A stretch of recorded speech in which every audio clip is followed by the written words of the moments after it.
Hey YouTube, Shannon with Spark Repair here, out here with the A-Team RV. I ain't getting on no plane, Hannibal.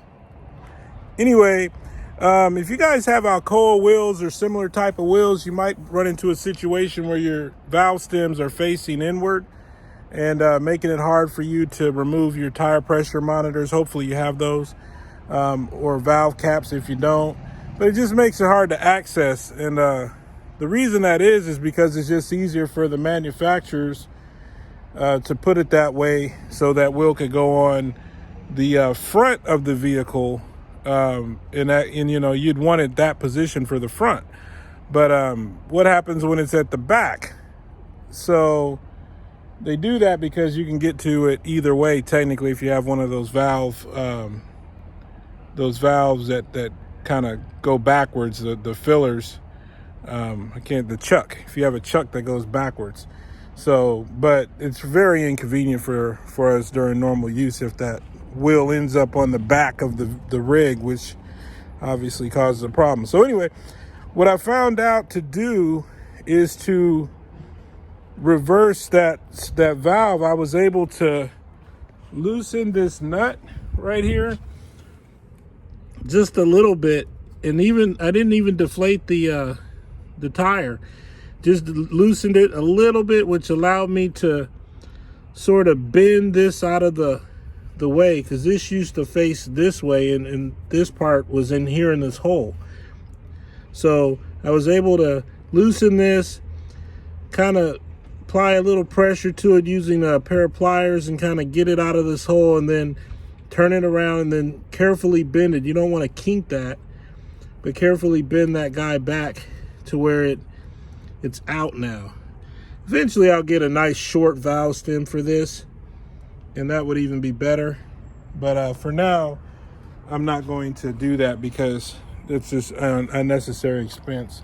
But whenever I get the tires changed or some other work done, then I'll have them put on shorter valve stems. That would work much better in the rear application. So I'm going to do the same thing over here, and I will try to video the process a little bit for a clearer understanding. So sorry about the shoddy camera work, but it is what it is right now. But anyway, I just took off the valve cap from this side right here, the TPS. Just rolled that valve cap off the tire pressure monitor, just twisted it from this side. I don't want to rotate the wheel. I can figure this out. So I'm basically going to just I'm going to loosen this up right now to create a little more room for me to get to that valve cap. You could probably just pull this out through the back. Obviously, I'm just in a bad position. Anyway, take that out. So as you can see, this doesn't want to freely just swing out because of the hole, because this is kind of a long stem. So what you got to do is just bend it ever so slightly to where it comes out. The tolerance is pretty close, but you can see with just a little bending, this will swing on around. Once it swings around, tighten this back up, and then bend it some more by just putting a pair of like a crescent wrench. Just tighten up a crescent wrench over the valve and then bend it slightly. Don't kink it, don't go too aggressive, nice and slow and steady, and then you should end up with it on the other side. Pulling my crescent wrench to give me leverage to bend the valve stem. So as you can see, it's bent down a little bit, and then I'm just going to swing it on around and then straighten it out. Gets swung out, then simply just tighten that nut back up right here, and then bend this back carefully. If you have any kind of pipe bender or anything like that that's rounded, that'd be best. But if not, just be careful and work it back out to where it comes out at almost a 90-degree angle. And if all goes well, it should end up sort of like that. So you're able to fill up and stuff much easier than if it was inverted. Of course, the other one, I highly recommend these pass-through kind. This goes to the inner dual.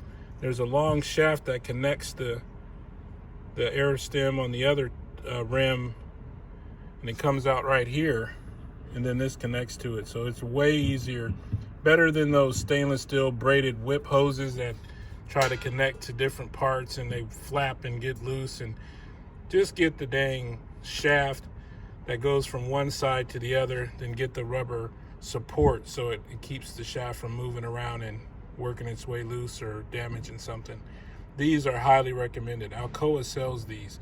There's different styles of them, so I highly recommend those. But do that, and then when you go to get your tires replaced eventually, just have them put on a shorter 90-degree stem and do it properly, but this will get you by. Hope this helps. Please like, comment, and subscribe. No haters. Thank you. I like these little DeWalt compressors too. I think it's petering out on me though with the pressure here. Need another battery, but you just dial the pressure in and then hit the play button and boom, you're good to go.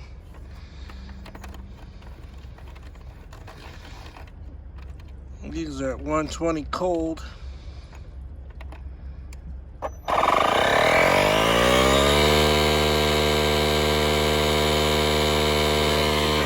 Petering out on me. Yeah, see, B low is battery low.